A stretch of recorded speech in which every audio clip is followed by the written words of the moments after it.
बकरीद से पहले यानी ईद उल अजहा से पहले बकरे पर बवाल मचा हुआ है, वबाल मचा हुआ है। कहां कहां पर वबाल मचा हुआ है ये आपको बताएंगे, चाहे वो कैपिटल हो, दिल्ली हो, महाराष्ट्र हो, मुंबई हो, एमपी हो, यूपी हो, तेलंगाना हो, हर जगह पर इस वक्त हिंदू संगठन की तरफ से आवाज बुलंद किया जा रहा है, मुखालिफत की जा रही है। उनका कहना है कि जीव हत्या अपराध है। और कहीं पर ये देखने को मिली, महाराष्ट्र और दिल्ली से खबर आई कि जो सोसाइटी में रहने वाले लोग हैं उन्होंने भी मुखालिफत की, क्योंकि बकरा बांधे जाने को लेकर उनकी तरफ से ईद उल अजहा से पहले मुखालिफत की गई और आपत्ति जताई गई, एतराज जताया गया, नाराजगी का इजहार किया गया। तो वहीं मुस्लिम जो मजहबी रहनुमा हैं उनकी तरफ से भी इस पर बयानात लगातार आ रहे हैं। उनका ये कहना है कि ईद उल अजहा में कुर्बानी देने के अपने कायदे हैं और कुरान में इसका जिक्र किया गया है। साथ ही साथ मजहबी रहनुमाओं की तरफ से ये कहा जा रहा है कि अगर जो हिंदू संगठनों की तरफ से विरोध जताया जा रहा है, मुखालिफत की जा रही है, अगर उन्होंने सिर्फ और सिर्फ वेद पुराणों को ही सही तरीके से पढ़ा होता तो इसकी मुखालिफत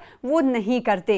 और साथ ही साथ यहां पर आपको ये बताना जरूरी है कि कांग्रेस की तरफ से भी इस पर इजहार ख्याल किया गया है। कांग्रेस की तरफ से कहा जा रहा है कि असल मुद्दों से ध्यान भटकाने के लिए इस तरह के हथकंडे अपनाए जा रहे हैं।